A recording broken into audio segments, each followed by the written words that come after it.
You, boy. You bear a striking resemblance to the artist my master seeks.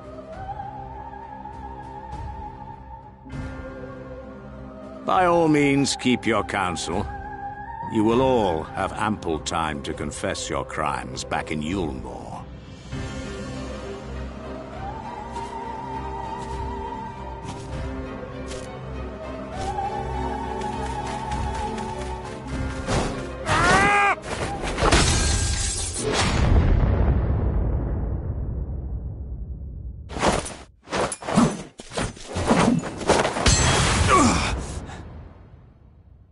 Thancred?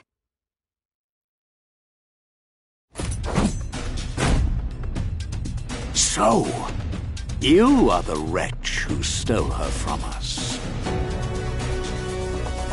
And what if I am?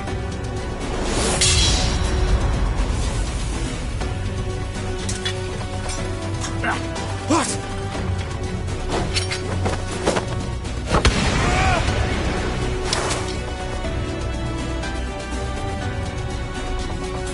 Pathetic. Vermin such as you are not worthy of the Oracle.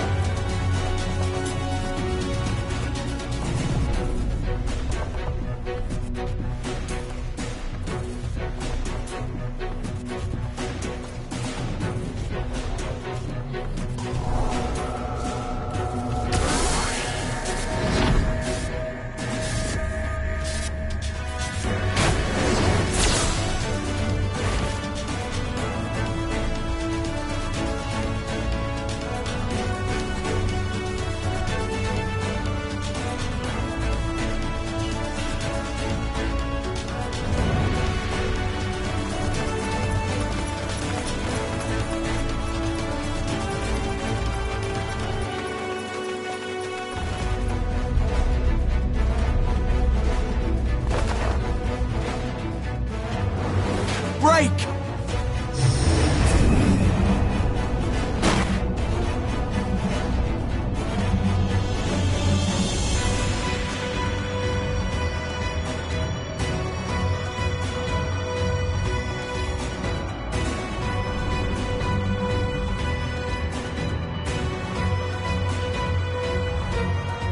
Fool! You would see your city razed. I would sooner see it razed than conquered. Suffice it to say, we are ready to receive you. What now, Exarch? Will you face me yourself?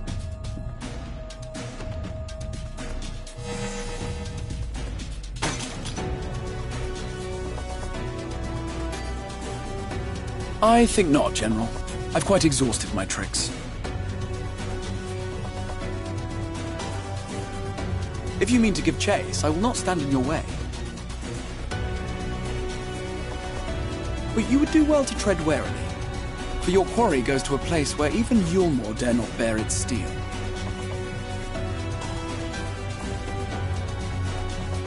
Emet-Selch, the Fairy Kingdom.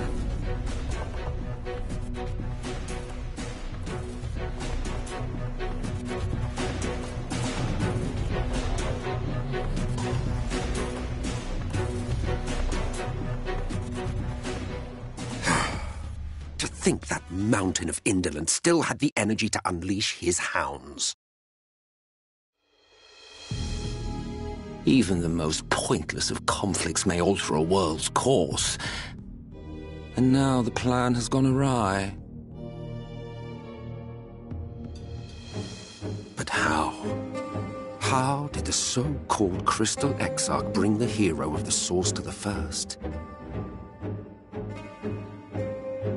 As if I didn't have enough on my hands already.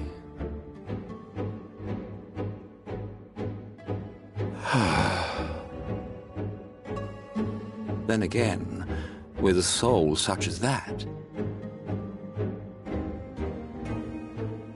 Mayhap there is another way. One which does not require bloodshed.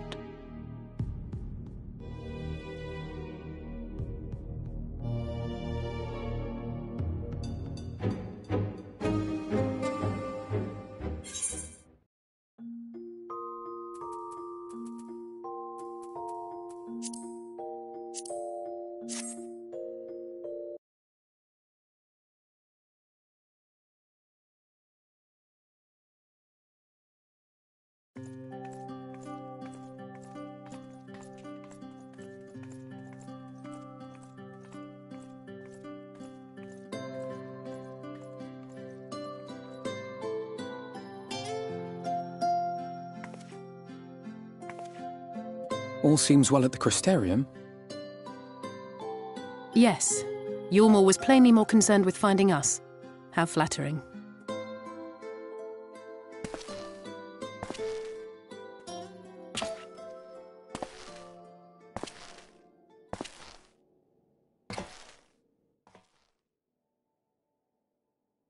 You certainly took your time. I had half resolved to complete the task myself.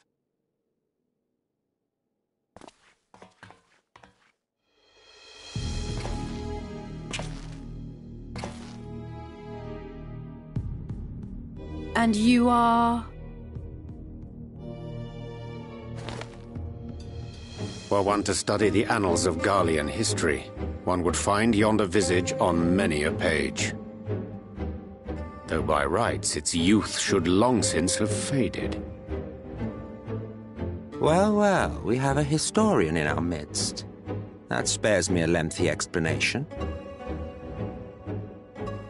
I am Solus Sos Galvus, founding father of the Garlean Empire, and under various guises, the architect of myriad other imperially inclined nations.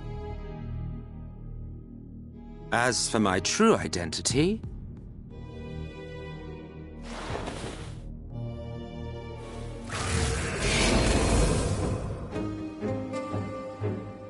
I am Emet-Selch, Ascian.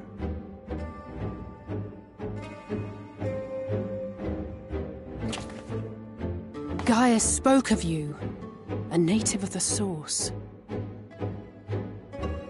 Equal in rank to La Habrea. And you came all this way just to introduce yourself to us?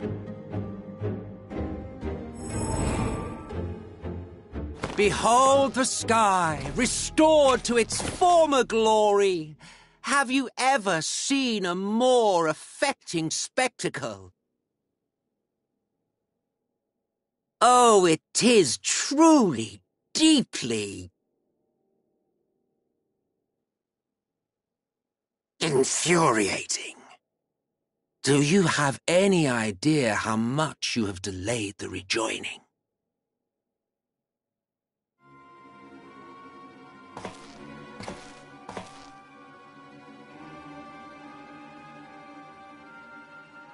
Following the flood, the First had been listing ever further towards the light, towards stasis. The end was in sight. Enter man and his indomitable spirit. He would haul the world back from the brink. And adding his lumpen weight to the power of growth, he duly tipped the scales, if only by a fraction. Yet a fraction was enough to spoil the perfect imbalance needed to bring about a rejoining. Had mankind continued to live in idleness under Vorthri's rule, all the conditions would have been met.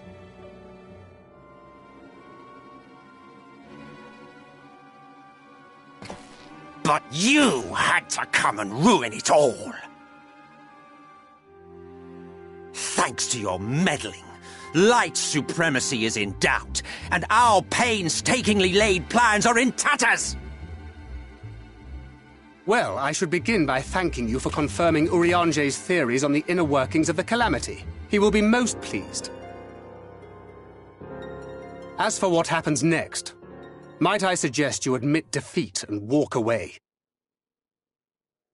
Happy to let me go, are you? Because the murderous glint in your eye suggests otherwise. Indeed, it is enough to make me think better of confronting you alone. Look, it did cross my mind to simply side with Vorthri and kill you all. But that's no different from what La Habre did. And we all know how well that ended for him.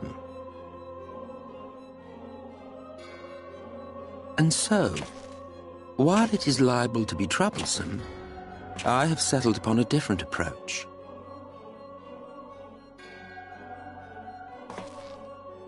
Cooperation. I will not raise a hand to hinder your hunt for the Light Wardens. If you desire it, I will even lend you my knowledge and strength.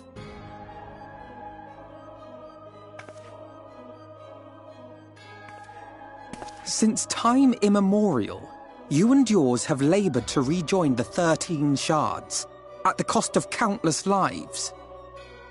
Do you expect us to believe that your objective has suddenly changed? Nay, our objective is the same as it ever was. Though I dare say, you do not know our motive. A war waged without knowledge of the enemy is no war. It is mere bloodletting. Just once, might we not seek to find common ground?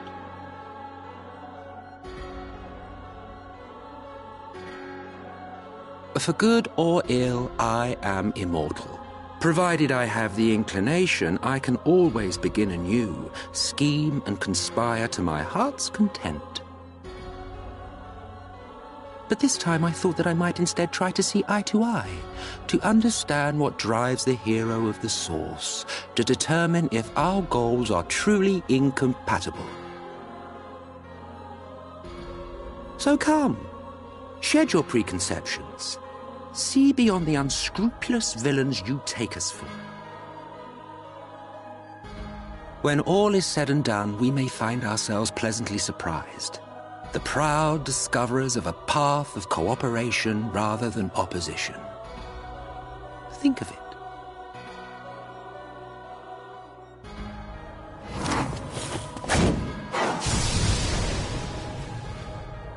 Thou hast delivered thy proposal, and we would not dismiss it outright. If I may offer thee counsel, however, to make thy case via an illusion reflecteth poorly upon thy sincerity. My apologies. You will forgive me if I'm not entirely at ease in the presence of a famed Ascian slayer. I felt it only prudent to take precautions. Nonetheless, your counsel is duly noted.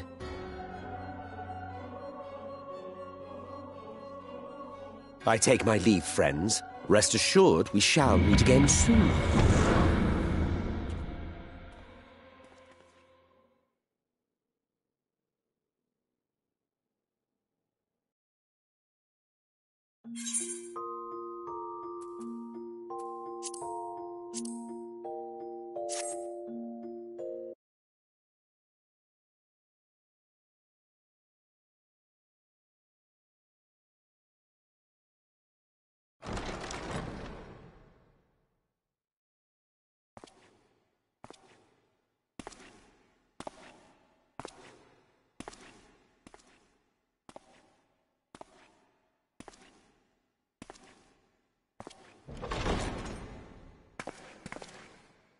Ah, there you are. You're just in time to welcome our guest.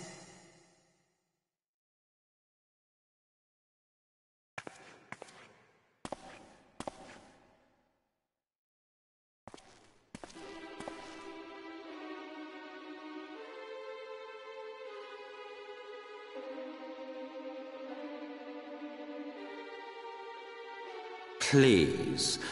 Did I not explicitly tell you that we would be meeting again soon? Lest you forget, I made you a promise. I have no intention of meddling with your mission. I come only to observe.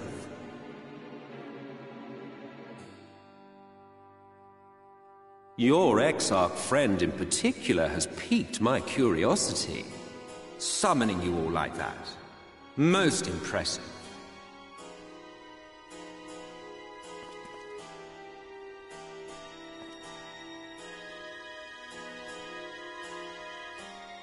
You honestly expect us to believe you've come only to observe? Or that you might deign to lift a finger to aid our cause if called upon? Even if there were a sliver of truth in your words, I would never accept your help. Not in my darkest hour. Not after all the suffering your kind has wrought. So petty. I meant what I said, and I said what I meant. Wage your war against the Sin Eaters, put each and every Light Warden to the sword, prove yourselves heroes, brave and true, and I will be glad to embrace you as allies. Allies worthy of bearing the burden of truth. Surely such a partnership would be preferable to yet another round of fisticuffs.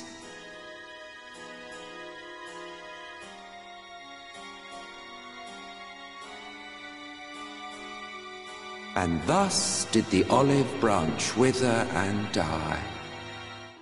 Pity. Well, let no man say I did not try, futile as it was. Though I suspect you will seek me out when you grow tired of making the same mistakes. Difficult decisions lie ahead of you. Decisions best made with the benefit of knowledge to which only the Eternal are privy.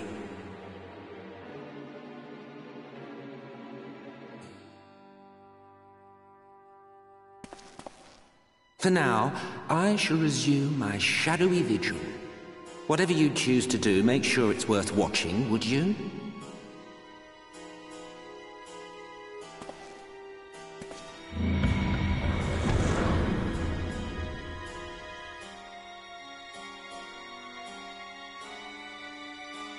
What was that all about? A vain attempt to make us doubt our chosen course, most like. As if we'd believe a word that passed his lips. Unless you think there is some truth in what he says.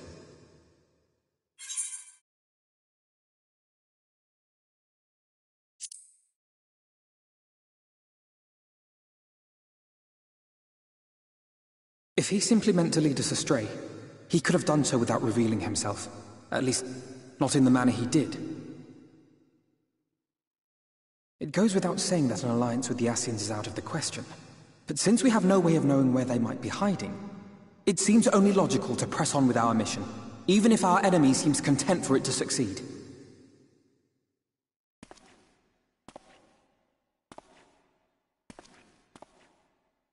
Then let us discuss the Sin Eaters. I would begin by thanking you all for your efforts thus far. In striking down the Light Wardens of Lakeland and Eulmore, you have accomplished more in your short time here than all of our forces managed in the last century. That may be, but the Wardens of Calusia, Armarang, and Raktika remain. Indeed, and their precise whereabouts are as yet unknown. Which is why I propose we divide our forces and conduct a systematic survey of each region. Once we have found our quarry, we may then determine how best to proceed. I'll take Armarang in that case. I know the lie of the land well enough. If there are no objections, I will make for Calusia. I have connections there both in and around Eulmore that may prove useful. Then I would ask that you journey to Raktika. There you will find Y'shtola. With her assistance, I doubt the Warden will evade your grasp for long. Is Y'shtola the conjurer you and Urianger used to talk about? That's right. Though we haven't spoken much since she left for the forest. I fear I may be to blame for that. I had every intention of relaying the news of your arrival, but she is disinclined to speak with me. You have visited her, have you not? Might I trouble you to... 'Twould be no trouble. My thanks. While you are all out in the field, I shall be here attending to business. I had somewhat fancifully contemplated joining the search myself, but other matters demand my attention.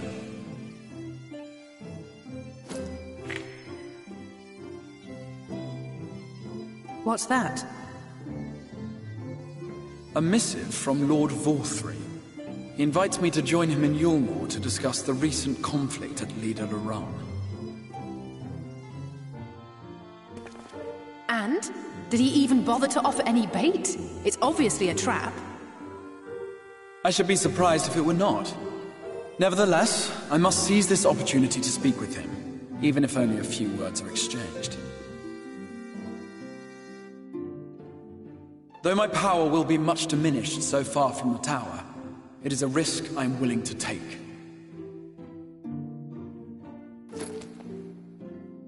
Master Alphino, might I impose upon you to accompany me to Eulmore prior to beginning your reconnaissance? Of course.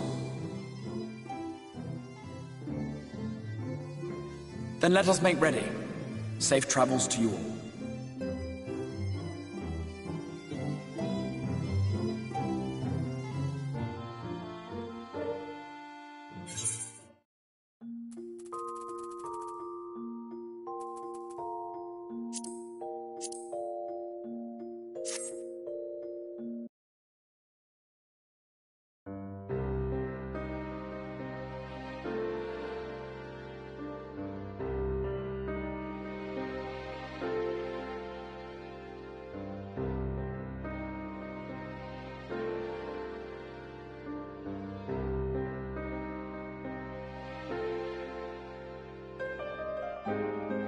My friends, with your aid, we have weathered a brutal assault.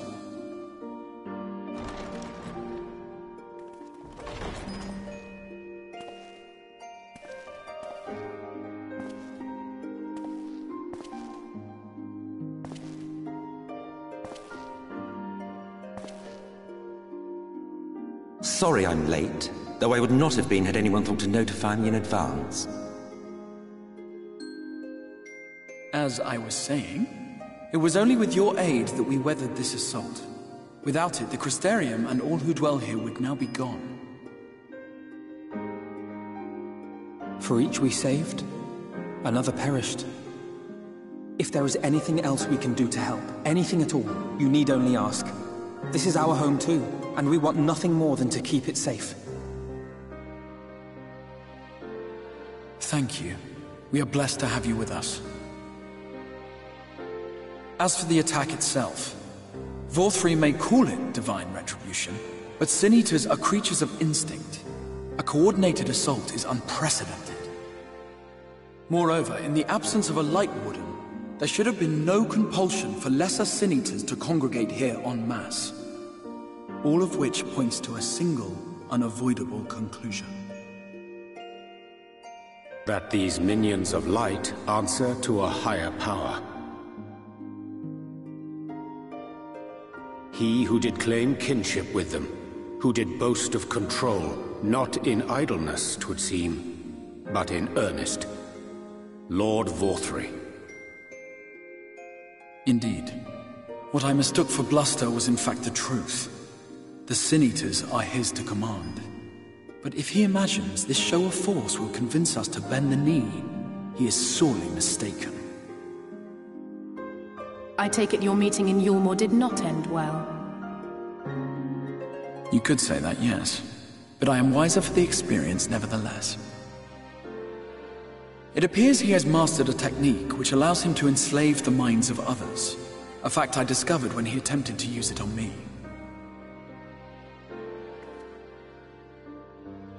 That would go some way towards explaining the peculiar reverence afforded him by his subjects.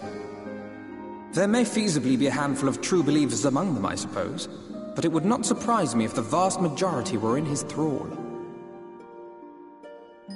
Had I not anticipated his treachery, I might well have joined them. But seeing his invitation for what it was, I sent a glamour in my stead. I rather doubt such tricks will avail me a second time, however. Did you have any luck tracking down the Light Warden in Calusia? Sadly, I have nothing to report on that front. What of Armorang? After a fruitless few days scouring ruins, I resorted to asking the locals. While no one I spoke to had seen any sign of the Warden, I did uncover a possible lead. An abandoned mine in western Armorang.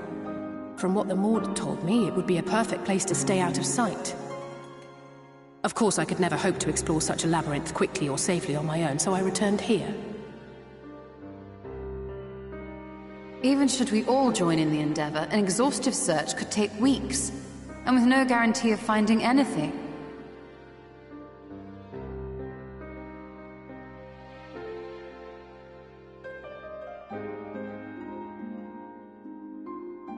The Wardens harbor vast reservoirs of primordial light, do they not?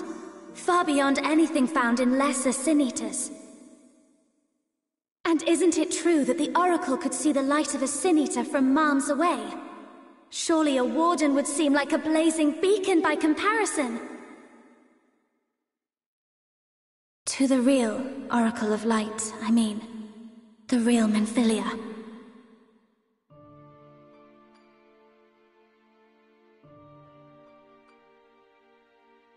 If we travel to Armorang, to the south where she halted the flood, I could summon her back. What do you think?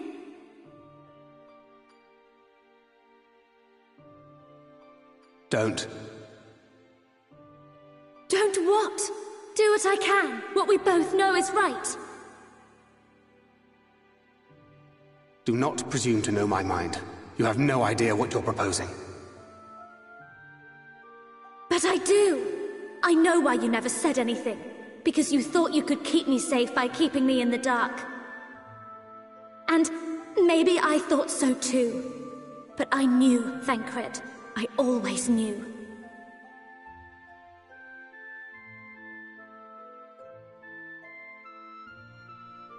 Oh, I see. I thought you were a rather underwhelming reincarnation. But it all makes sense now. The Oracle lies dormant within you, doesn't she? But to draw on her true power, you must become one, both body and soul. To wit, one being must consume the other. Who shall be the lucky winner? This doesn't concern you, Ascian. But it plainly concerns you. Which is why your heart is ready to burst out of your chest. Despite the raging tempest in your bosom, however, you have never once opened up to your young charge. Now why would that be?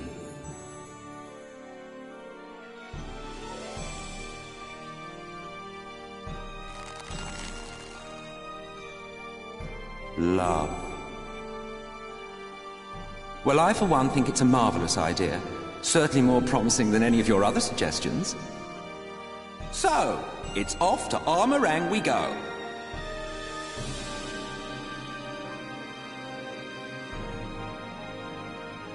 I'll meet you at the gates.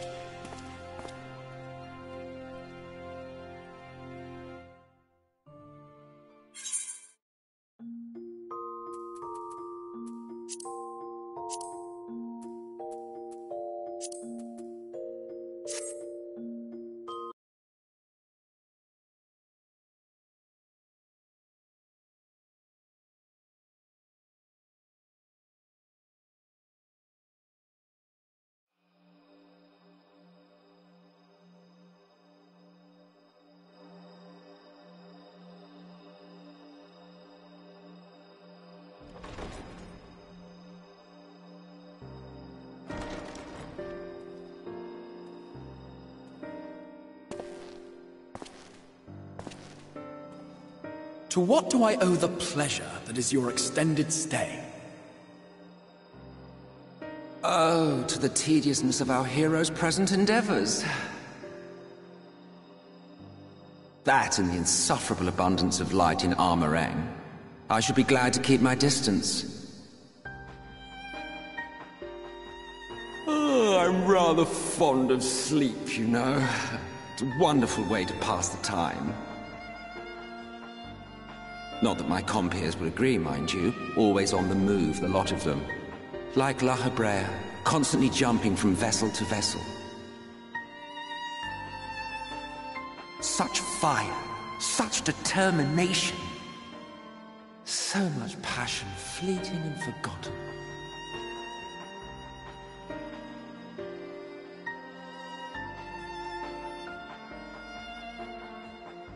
Come to think of it, Exarch, I don't believe I've ever seen you retire to your chambers for so much as 40 winks. However do you keep your eyes from closing?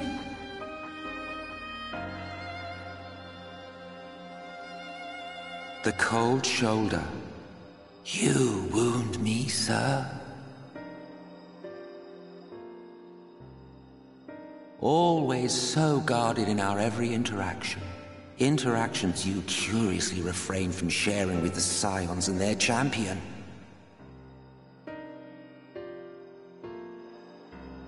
And risk souring your budding relationship? I think not. Much as I dislike you, there are more useful targets for his energies. And I'm not in the habit of pointing him at my enemies like a weapon. Is that right? Fond of him, are you? You continue to fascinate me, Exarch. But tell me, who are you?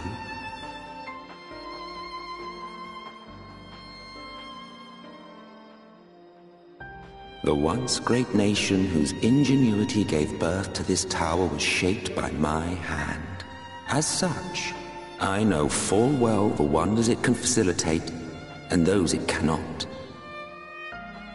There is nothing in these walls which could have aided you in summoning our dear friend across time and space.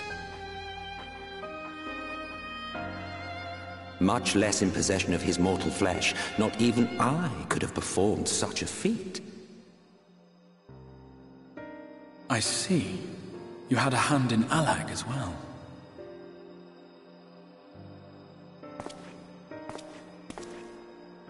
You would know what I am? I am the adjudicator of the sacred history with which you dared trifle. I am keeper of this tower's boundless wisdom. The wisdom of ages without age, of everywhere and nowhere. The great work of those who tamed the wings of time and grasped the nature of the rift. 'Tis a boon born of the sacrifice of brave heroes who gave their lives for a brighter future. I will not see their hopes and dreams squandered. The history which led us here will be unwritten. I promise you that.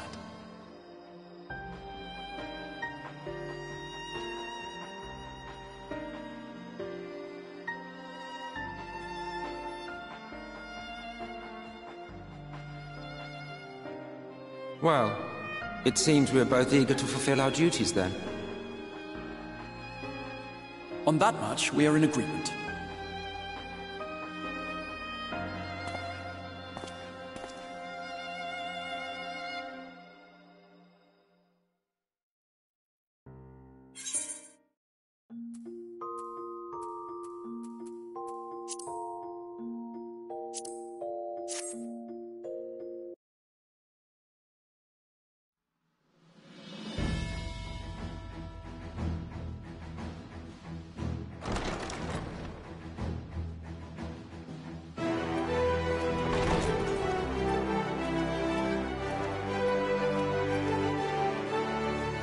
There you are. May I assume you've had your fill of rest?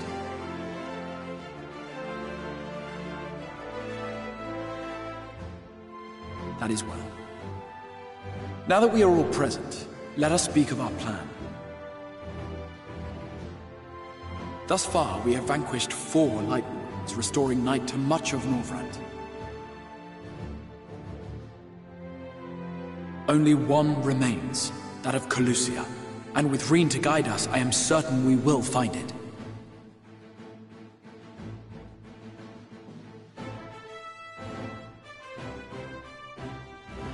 We're so close now.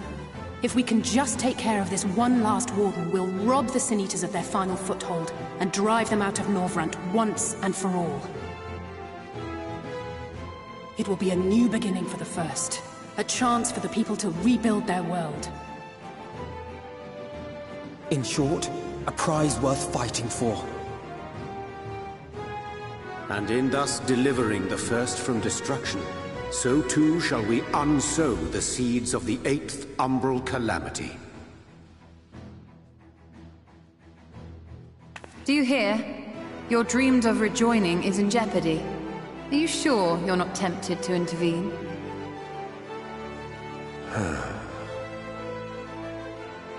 You labor under the misapprehension that vanquishing the Sin Eaters is tantamount to saving the world. It is not.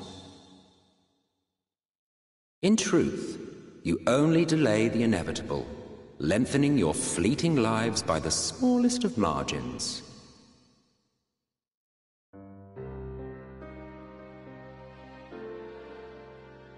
Twould be churlish of me to deny you this small concession, close as we've become. Foolish and misguided though you are not without charm. Each and every one of you is possessed of a noble heart. When the weak want for succor, you do not hesitate to provide it. Alas, your nobility is short-sighted. You think only of the problem in front of your nose. A limitation of your ephemeral existence. Our lives may seem short and insignificant to the likes of you, but one does not need to be an eternal being to achieve lasting change. If I may stop you there, I do not claim that we Ascians are special. That is another misconception. In the beginning, everyone lived nigh for eternity. Such was the natural order of things. But like so much else, this was taken from you.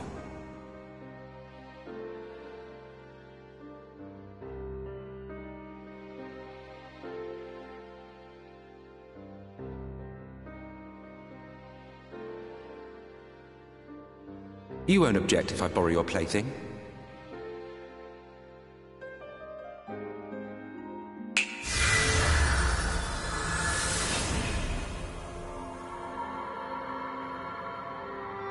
In the distant past, when the world was one and whole, a great calamity threatened all life. It began without warning. The very laws of the star were warped and broken, and chaos swiftly spread throughout the land. Faced with annihilation, we sought to imbue the star with its own will. Thus was Zodiac born, and by his power was order restored.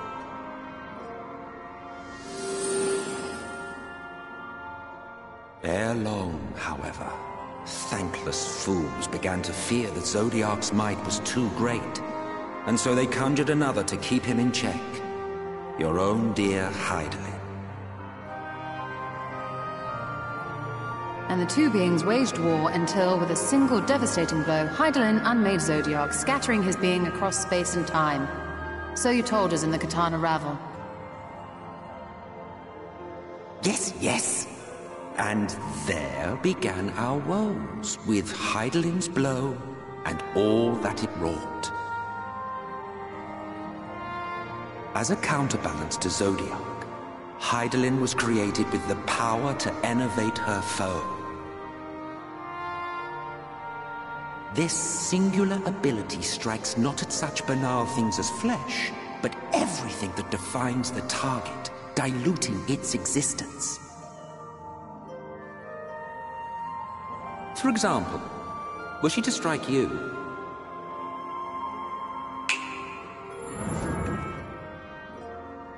two individuals, identical in appearance yet reduced in all respects. Strength, intelligence, the soul itself, all is halved.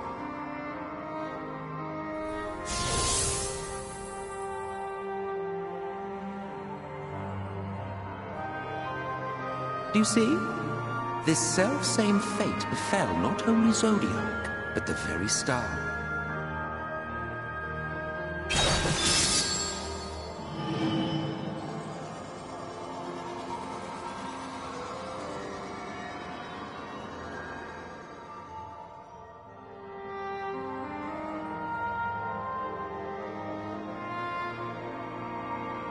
Only 3 were fortunate enough to escape the Sundering, me being one of them.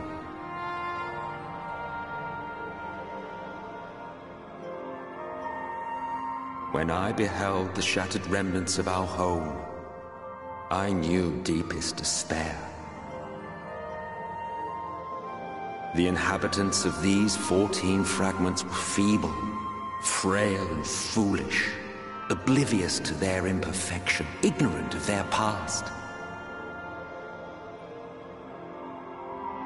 Malformed creatures thrashing blindly about. Pitiful, disturbing, depressing.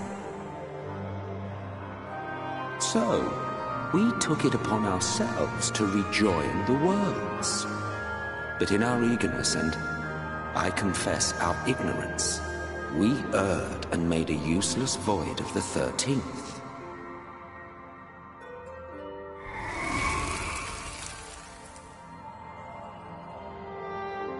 It was only afterwards that we discovered a connection twixt source and shard.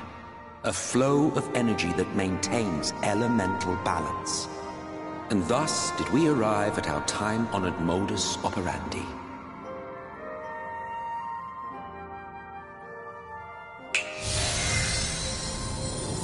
From a purely Ascian standpoint, it could be said that what you seek to do is only logical. But that would be to ignore the immeasurable destruction wrought with each rejoining. You have murdered millions, and this we cannot condone. By your fragmented existence, you continue to give rise to tragedies far crueler than any calamity. But yes, moral relativism and all that. Case in point, I do not consider you to be truly alive, ergo I will not be guilty of murder if I kill you.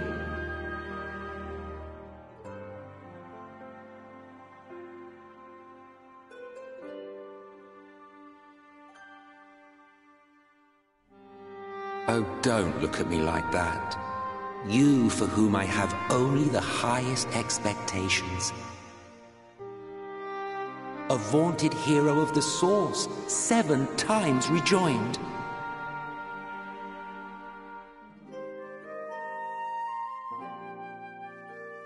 Long have I awaited one who might brave a path of lesser tragedy. A resilient soul able to endure the necessary pain. I dare to hope that my wait is over.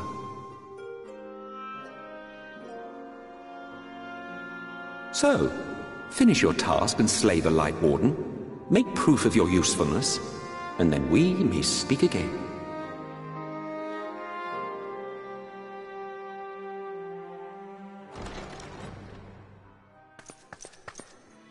Forgive me, my lord, but this could not wait. Speak freely, Captain. Our informant in Colusia sends word of unusual activity in Eulmore. It appears their forces are entrenching themselves at key points throughout the city, making ready for an attack by all indications. An intriguing use of resources.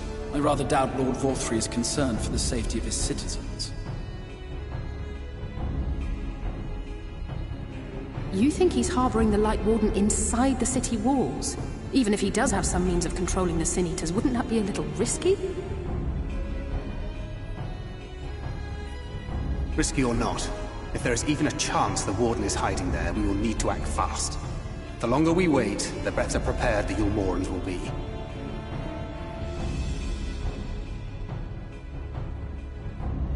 Agreed. See to your preparations then and make for Calusia. God's willing, this hunt will be the last. Let us see it through to the end.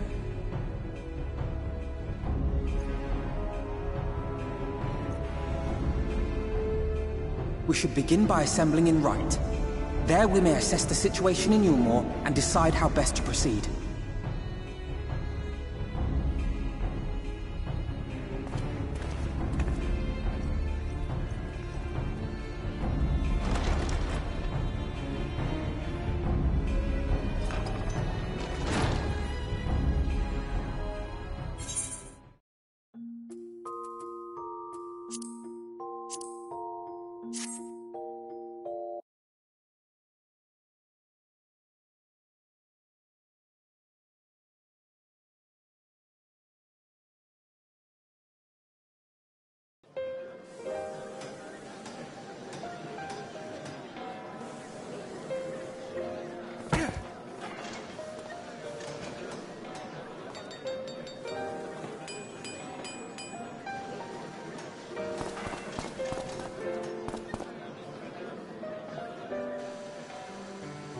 Would you look at that?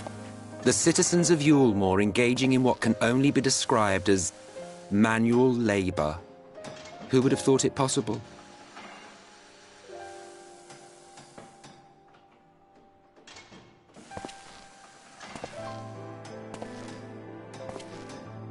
Do you know the most reliable way to deal with those who stubbornly refuse to see reason? You conquer them, crush them under heel. Such was the trusted method of Alec, and one still favored by Garlemald. But conquest is the easy part.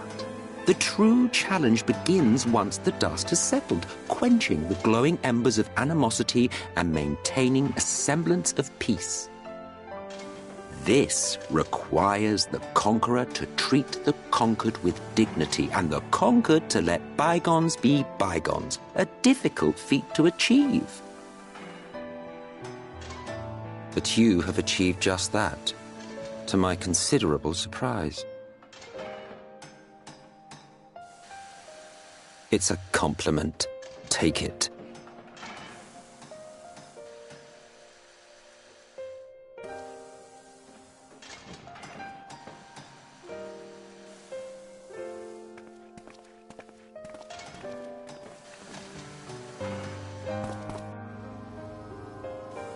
Ah, the vibrant energy that fills the air when like-minded souls gather. To think back on that time before time, fair brings a tear to the eye.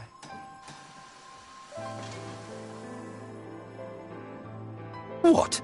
You thought ancient beings like us incapable of crying? Well, rest assured that if your heart can be broken, then so can mine.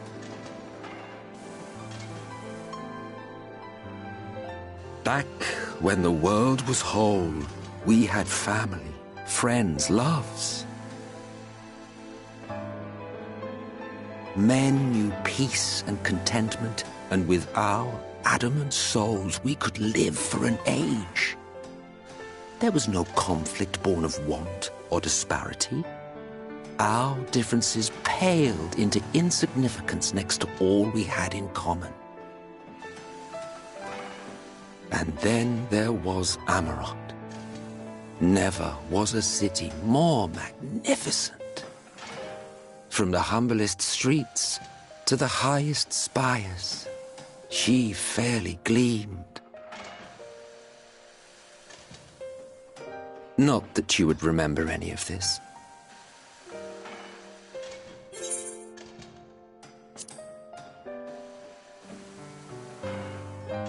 Never mind. The point is, the world of old was a far better place than what we have now. I believe you would like it, having witnessed the things you have.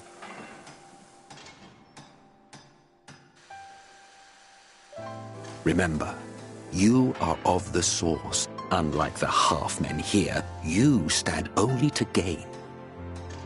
Should you survive the remaining calamities, you will become our equal, a complete existence in a complete world.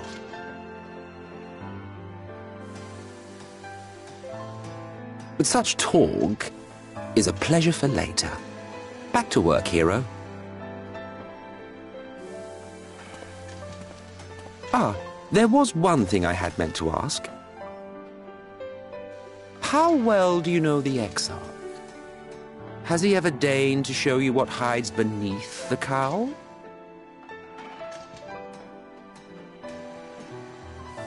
What? Never? Even to you? How very interesting. I shall enjoy working out what it means. Until next time.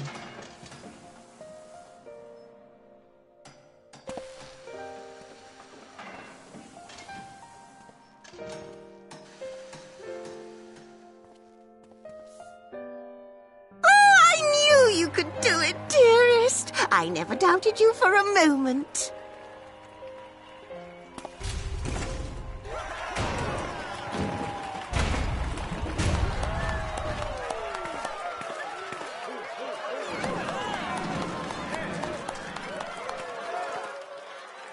It's alive.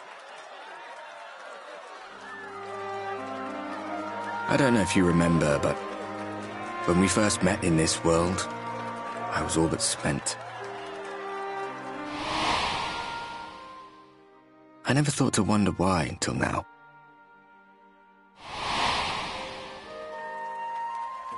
I think it all just got to be too much.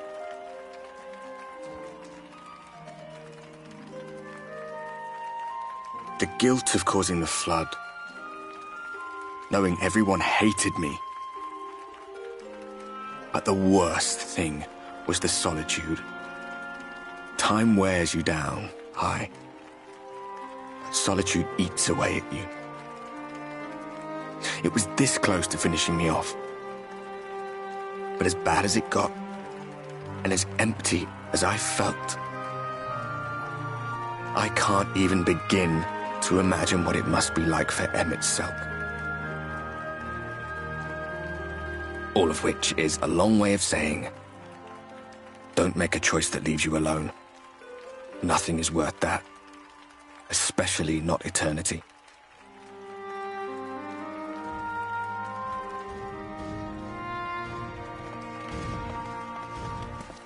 Glad tidings, my friend. The ladder lives again. The three of us have been invited to do the honors. Are you up for it? Of course, if you're worried that the whole thing might come crashing down, we can always find someone else.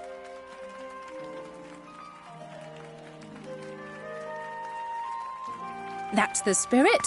Come on, then.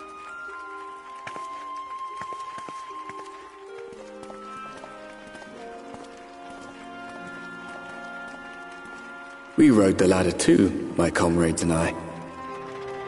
Once upon a time. Watched the horizon grow, and the town shrink below us. Awed and terrified in equal measure, we ascended without a word, the silence broken only by the rhythm of the gears.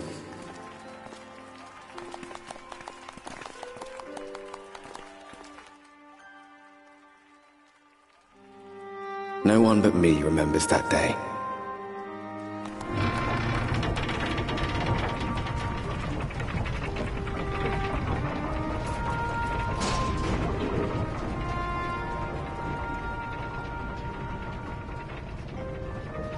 Remembers our journey and our end. Retread the path. Seek, and you may yet find.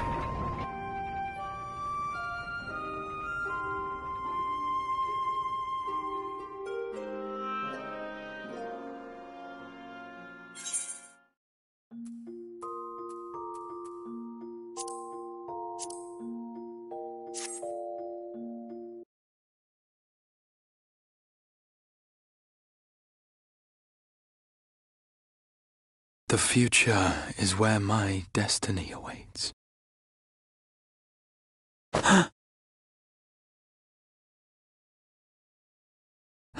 Forgive me, I was lost in a dream. I needed some fresh air and thought to rest for a moment. It would seem I am more fatigued than I realized.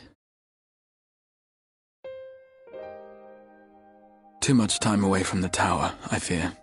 It drains me, leaves my body frail and weak. Though, in truth, it is debatable whether I can still call this my body.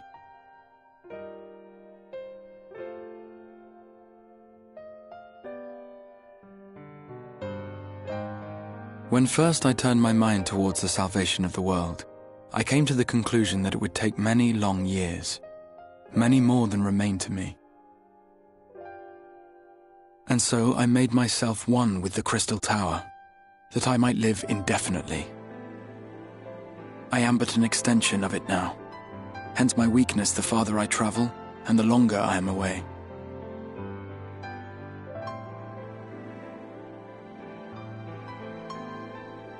It has been quite a journey.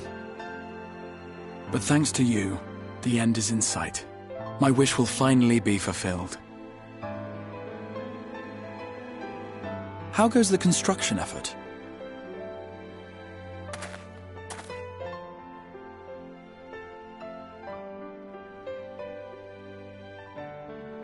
Then this may be the last moment we have to ourselves for a while. Come, sit with me.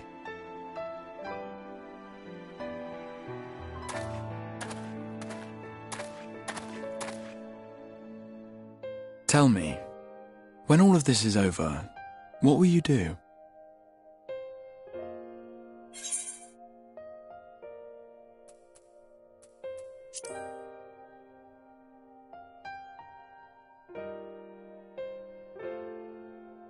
That would be well deserved. You might consider roaming Norvrant not as her savior, but as a simple sightseer. Viewed through such eyes, I am certain she would seem quite different.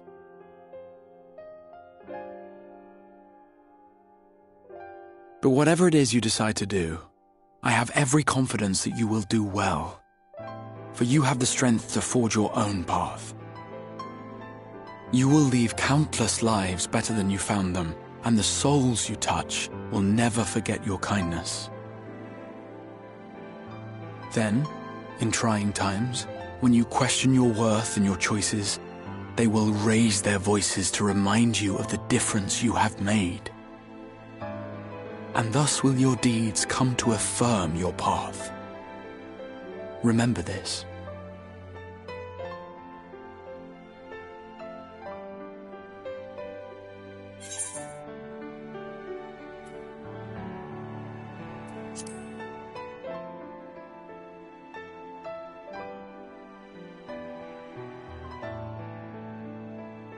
When this is over, indeed. I once told you that there are things we can ill afford to lose. Things, I said, though in truth, I spoke of a person. One who is unaware of the full extent of my plans. Though he deserves to know, I have good reason to keep my counsel. I have come to terms with this in my mind, yet my heart yearns to lay everything bare.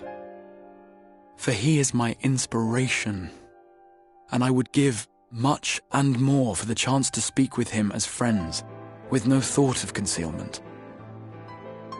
Should he indulge me with his tales, I would regale him with my own about my efforts in Norvrant, perhaps.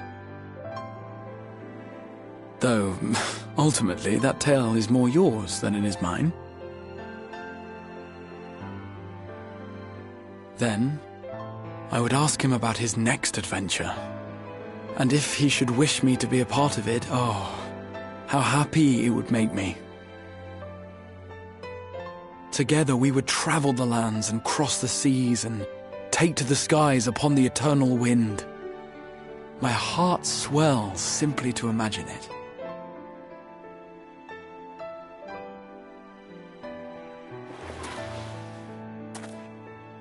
But all of this is contingent upon our victory in the coming battle.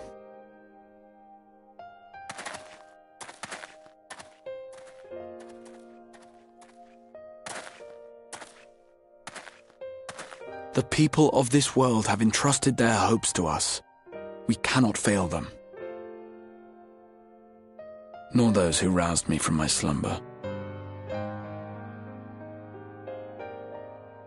Thank you for your company. my friend. Let us return to Amity.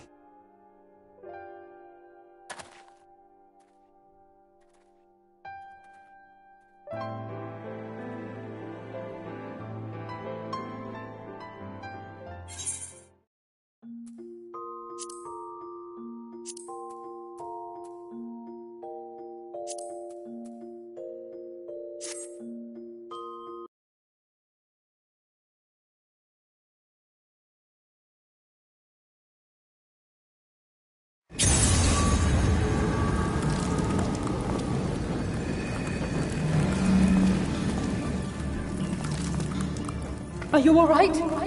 Say something!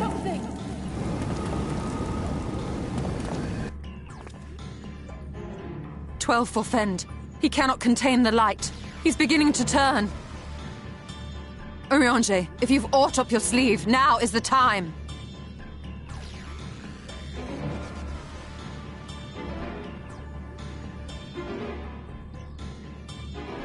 It's changing back.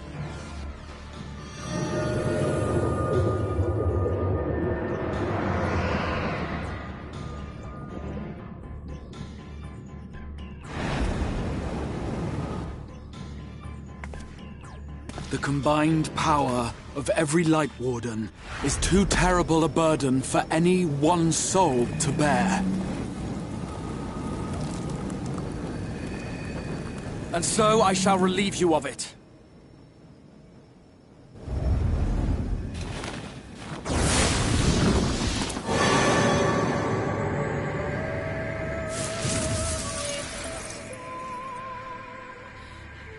Exarch! What are you doing?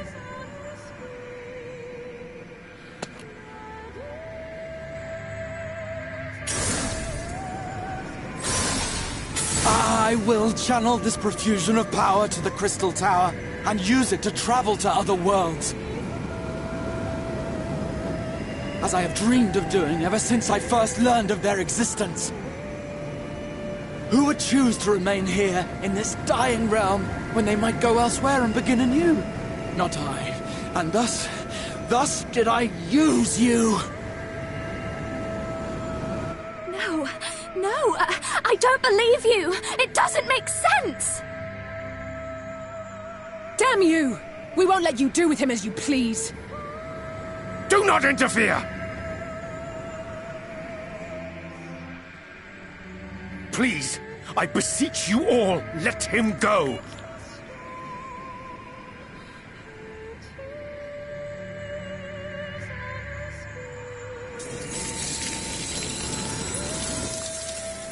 You knew of this, Urianger.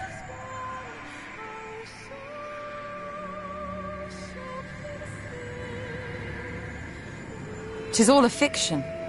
Such vaguely defined acts of teleportation stand no chance of success. The Exarch will never live to see another world, as he knows only too well. Then, what does he mean to do?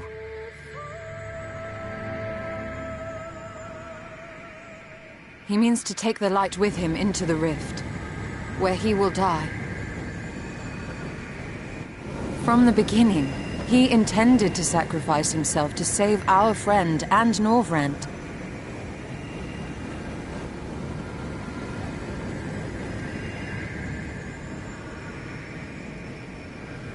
At journey's end, an opportunistic thief makes off with the hero's prize. A paltry way to end a chapter, I concede. Yet your tale will continue, and my role in it will scarcely be remembered.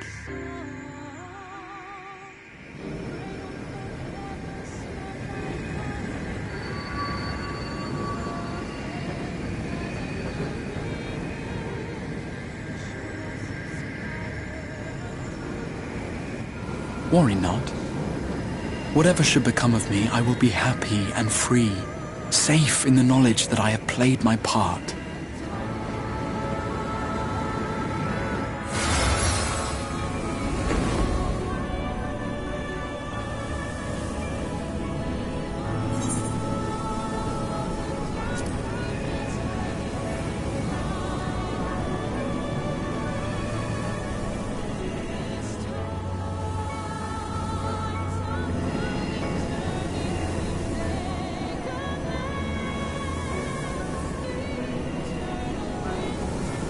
Thank you for fighting for this world. For believing. Fare you well, my friend. My inspiration.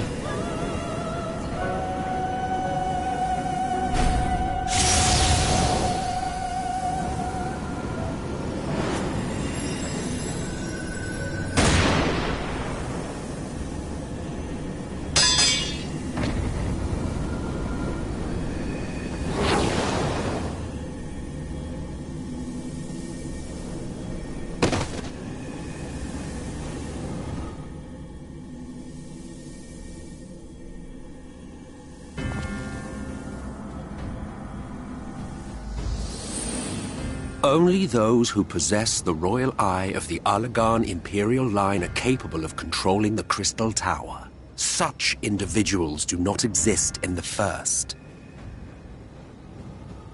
Therefore, in all likelihood, the Exarch arrived here with the tower. This much I had surmised, yet I could not discern his grand scheme. To think that he went through all this trouble for the sake of a single hero. It's almost admirable in its absurdity. Alas, it is not your grand scheme that will succeed, but ours. You bastard! Stay put. Your friend is still alive, but whether he remains so depends on you.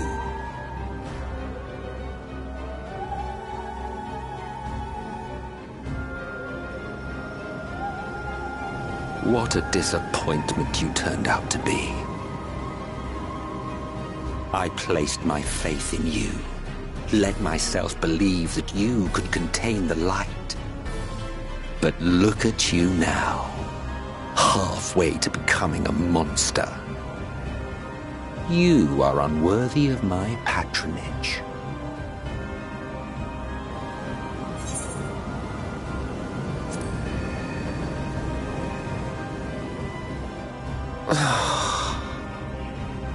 I am an Ascian. My heart's sole desire is to usher in the great rejoining. 100 years ago, I entrusted my comrade Logriff with the task of increasing light's sway over this world. This we sought to do by manipulating heroes.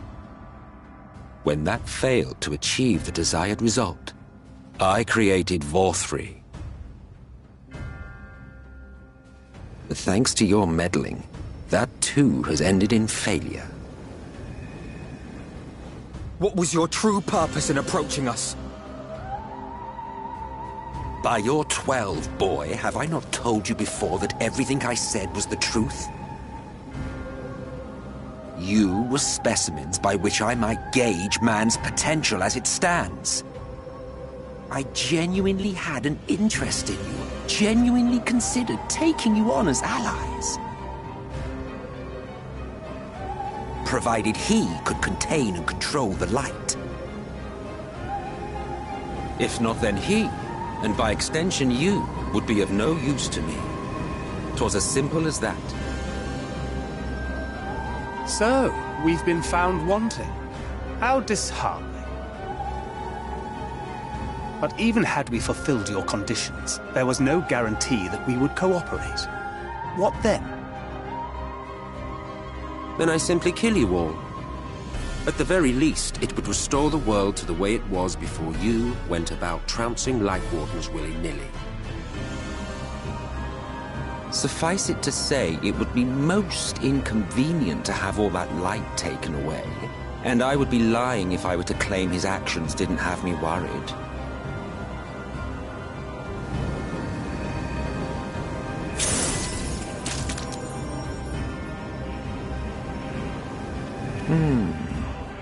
You still retain your form and your senses, but you have all but become a Sin Eater.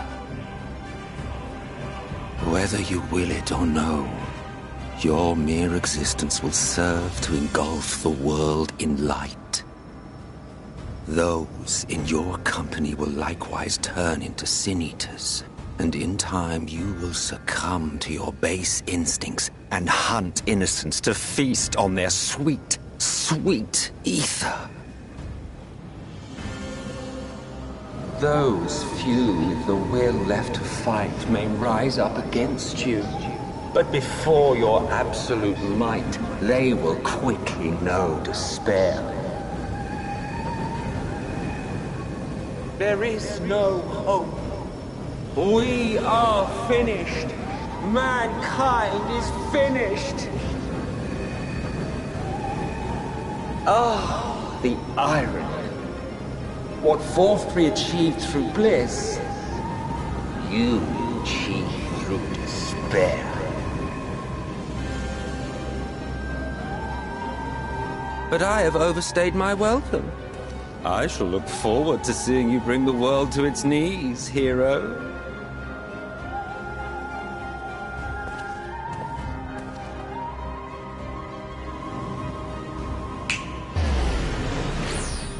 Exarch!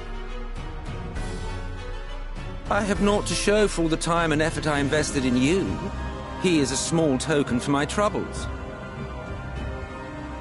I did not expect that I could learn aught from man, but I may yet learn something from all the knowledge he had hoarded for his precious hero.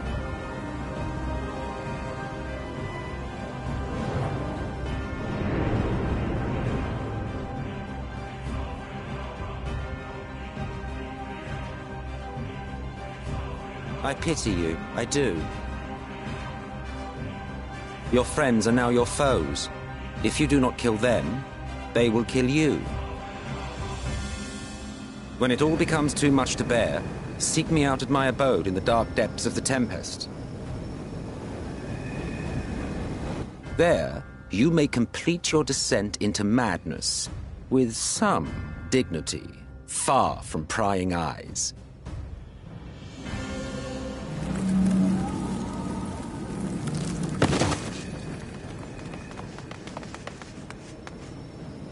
Till then, I bid you farewell. Eater.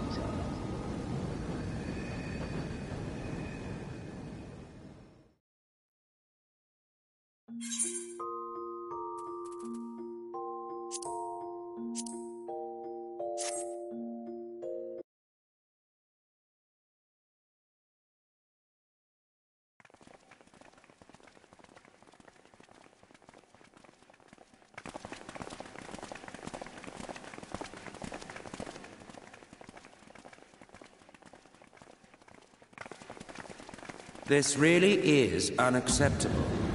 I gave you very specific instructions. Emet-Selch.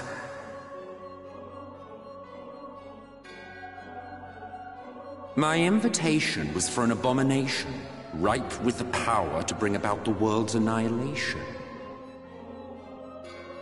Not this half-broken thing. Whatever am I to do with you? And I see you insist on keeping the same familiar company. Are you so lost without them? It is not he who is lost without the familiar. Not content with remaking an entire city, you aim to fill it with the reconstituted souls of the dead. I may have gotten a little carried away in my attention to detail, added a few unnecessary flourishes. Well, there's no point trying to hide it. Yes. Once the rejoining of worlds is complete, Zodiac will regain his full strength and shatter his prison. Then we shall offer up the Source's remaining inhabitants in sacrifice, that we might resurrect our brethren who died to bring Zodiac into existence.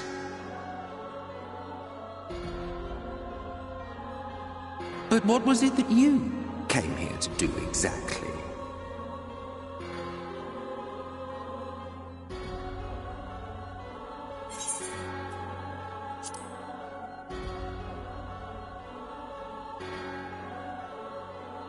Well, you can't have him. The wisdom that man guards may open up new worlds of possibilities. He has unlocked the secrets of travel across the rift, and through time as well, it would seem. Quite an accomplishment for one of his incomplete nature.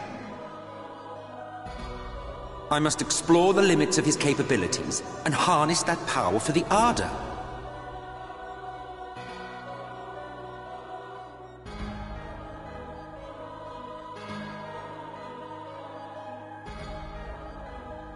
Even now, after everything, you refuse to see reason. You think it unfair that you are subject to suffering? That your lives will be sacrificed for the Ancients? Look at me! I have lived 1,000 of your lives. I have broken bread with you. Fought with you, grown ill, grown old, sired children, and yes, welcomed death's sweet embrace. For eons have I measured your worth and found you wanting. Too weak and feeble-minded to serve as stewards of any star.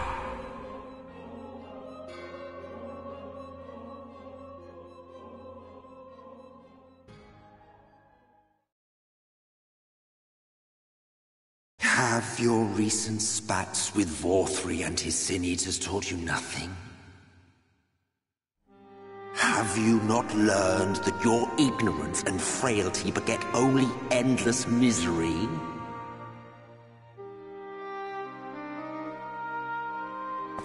How long do you mean to perpetuate this farce?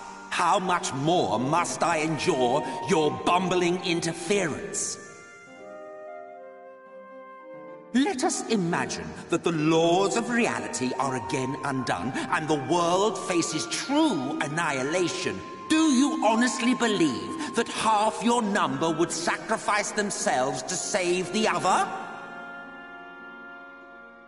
Of course they wouldn't!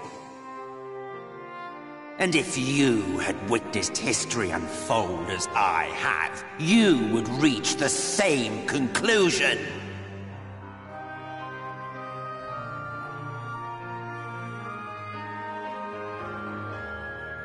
You cannot be entrusted with our legacy.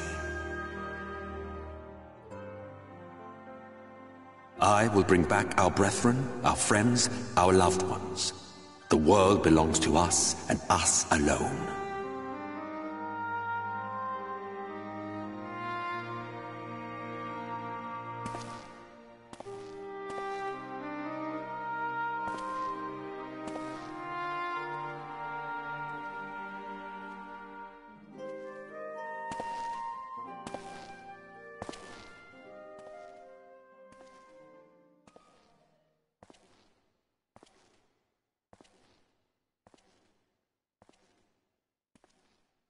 Emet-Selch!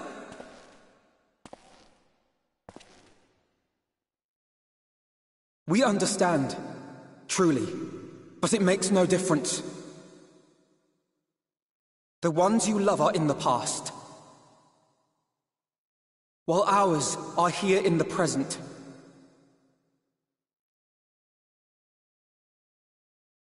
One day, we too will be ashes and dust, but not today.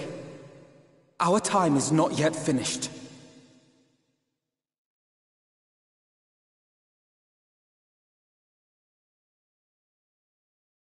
We share your conviction, and that is why we will not abandon our course.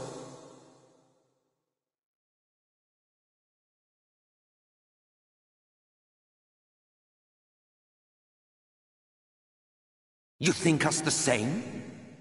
You think your tattered soul of equal worth to those I lost? Then come. Earn your place. Prove yourselves worthy to inherit this star.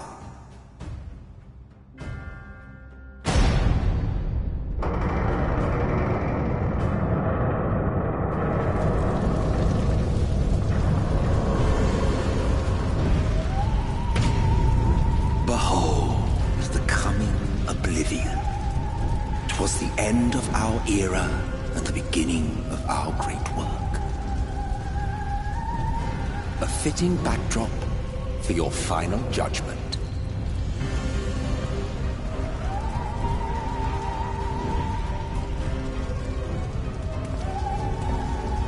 I shall wait within, but do not spend too much time on your preparations. There's no telling how much longer the guest of honor will last.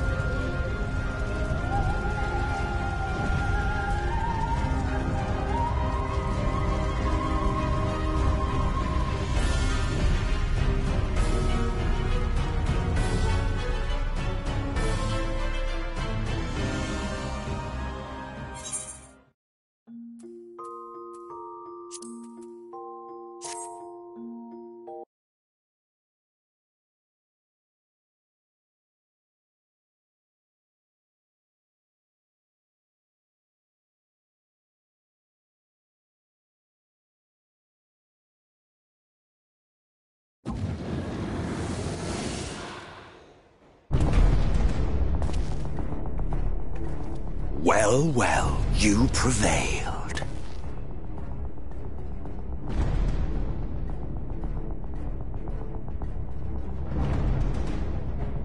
Nevertheless...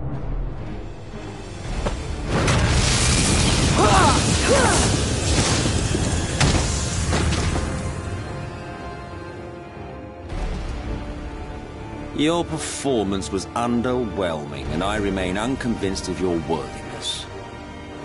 Oh, you tower over your misbegotten ilk, no doubt. But should I bring my full strength to bear, well, you would be as leaves in the wind. The gulf between us is a reflection of the disparity between the world as it was and what it has become.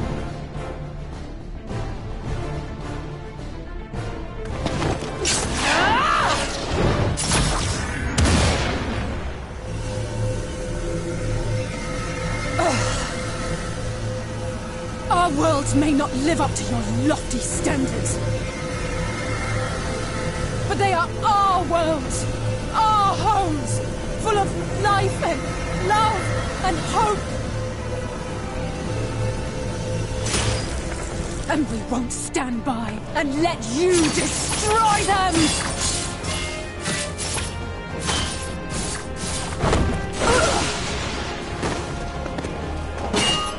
Alizé! You are a mistake. For we who have known perfection, the shattered source and these shards are ghastly mockeries of the true world.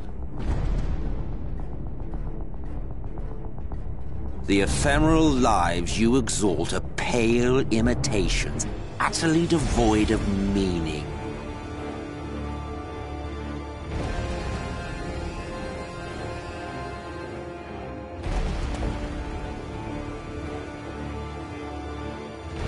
Belittle us all you like, but we will rise again and again, and give the lie to your insults through word and deed. We define our worth, not the circumstances of our creation. More prattle.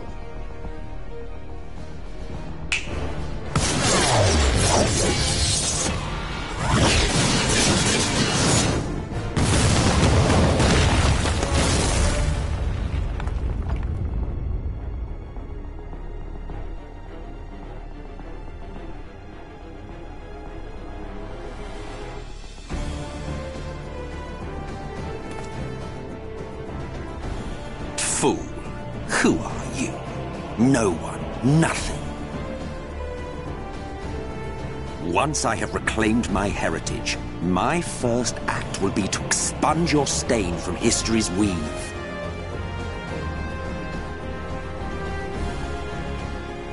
My world will have no need for heroes.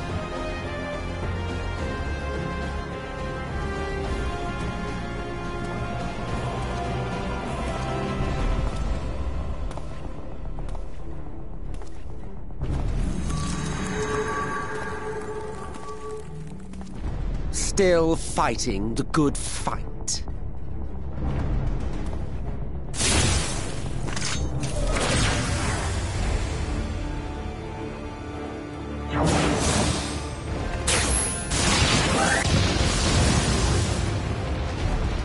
It is true that all we hold dear is fated to fade away. But that is no reason for us to forsake it. To take what steps we may, and thus mark the road for those who would follow. To strive for the best of all futures. Be this not also thy purpose?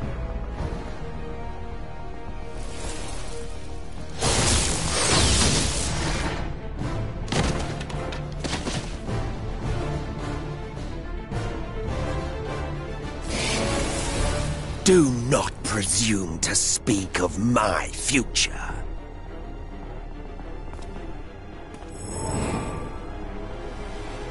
And you? Why waste your final moments in futile defiance? Weary wanderer, you've no fight left to fight, no life left to live.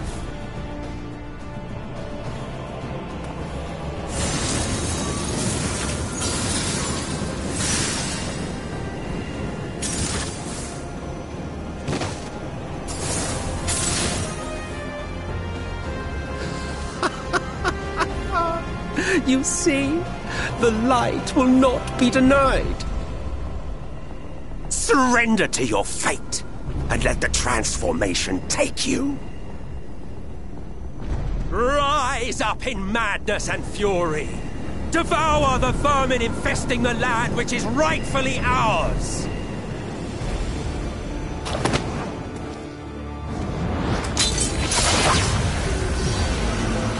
Now, Reed! Now!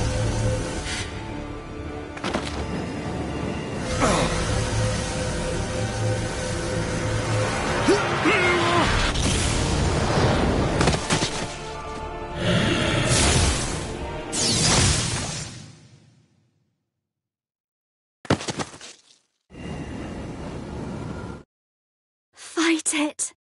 You have to hold on.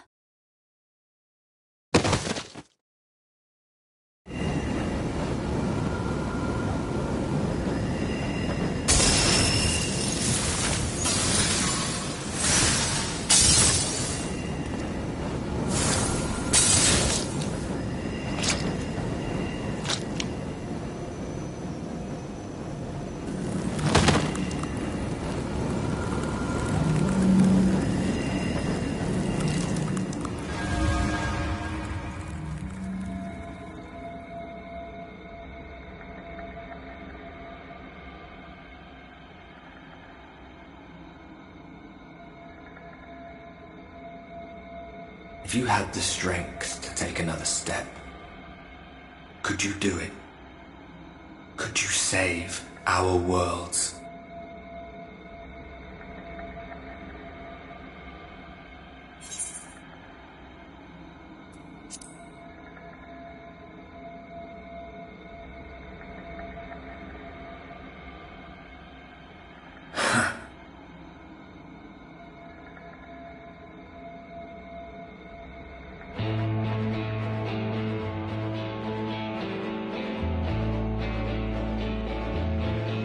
Take it. We fight as one.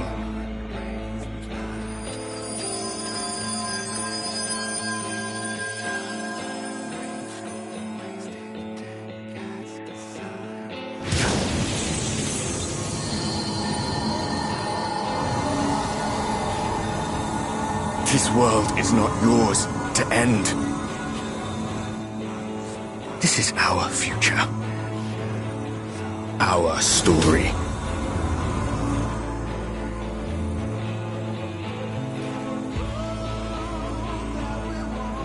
No, it can't be.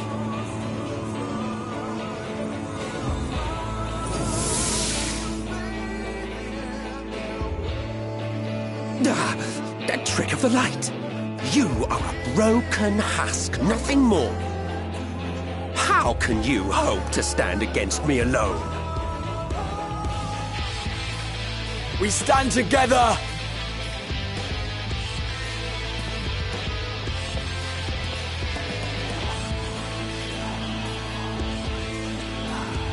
How... I'm surprised you can stand at all. I could not well leave matters half-finished. Let expanse contract, Eon become instant.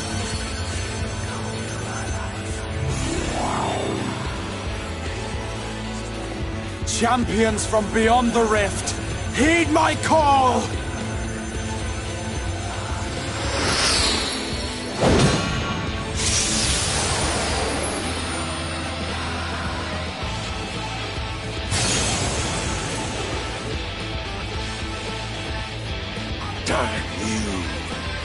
Damn you all!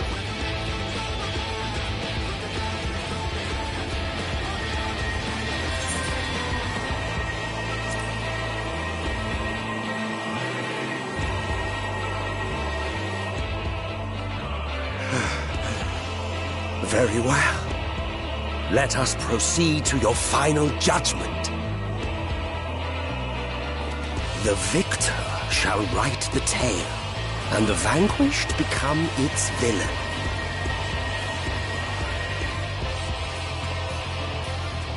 But come, let us cast aside titles and pretense, and reveal our true faces to one another.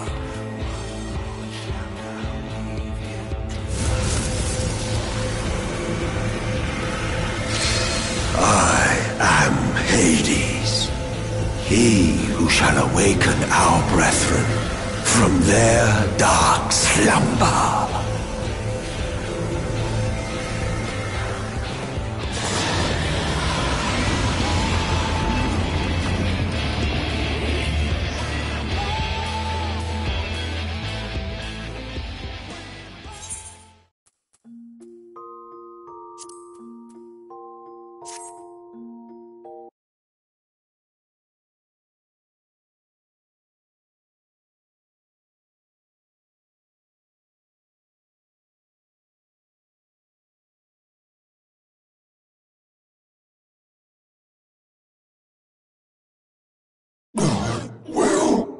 Killed. Should I surrender this fight, what will become of it all? What will become of our dreams?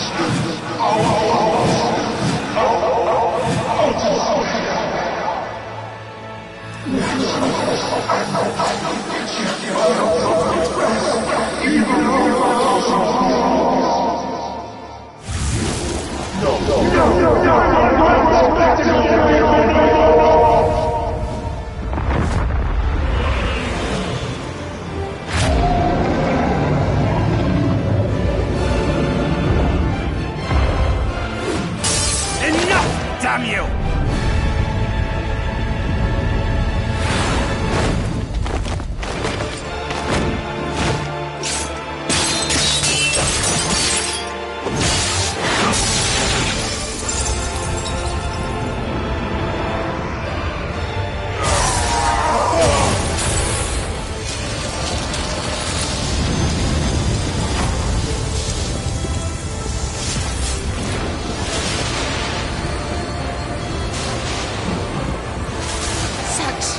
Infernal strength!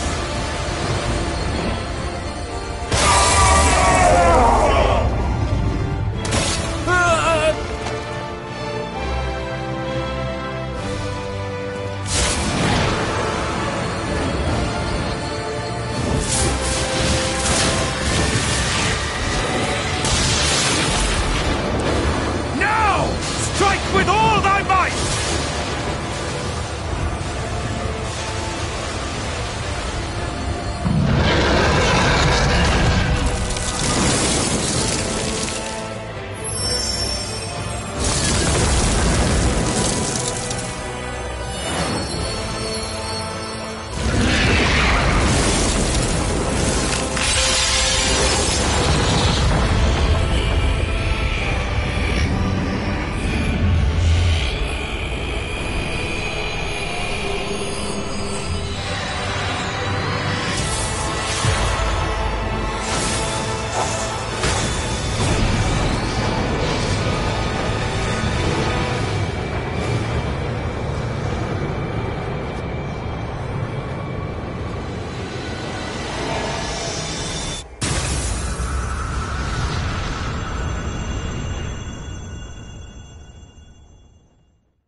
Remember. Remember us.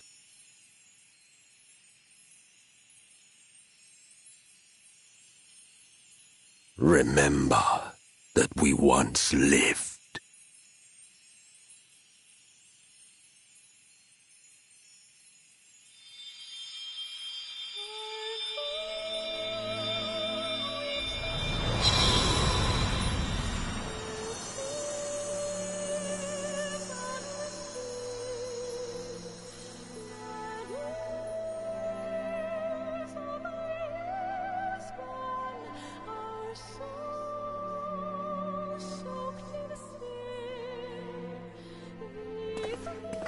It's over.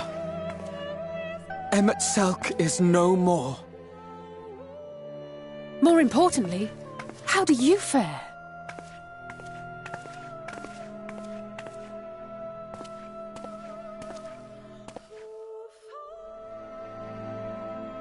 What dost thou see? His ether.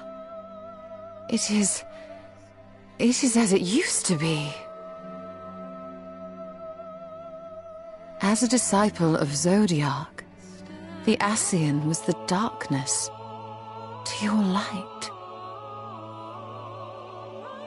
I can but assume that when you set your strength against his, the light within you was spent. No, it's more than that. Under the strain of that incredible flood of ether, your soul had begun to break apart, yet now it seems somehow restored.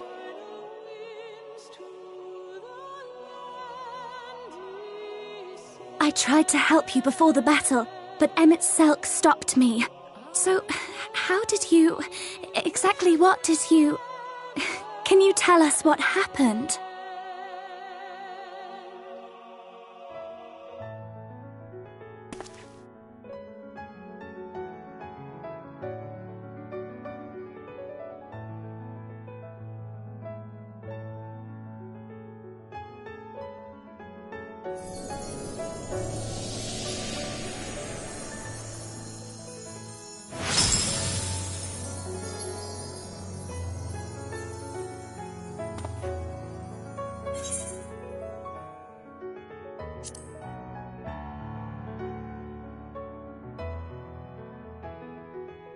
I see.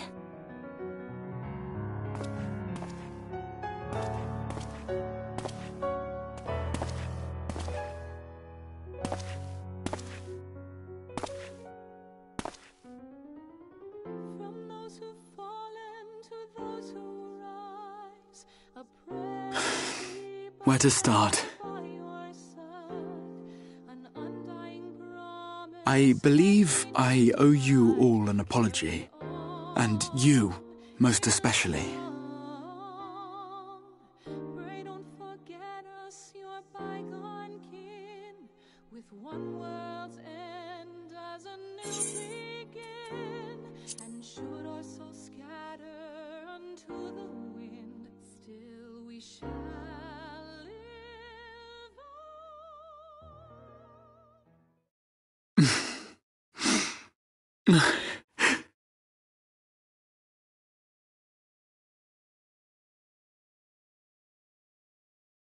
Well, 'tis good to be awake.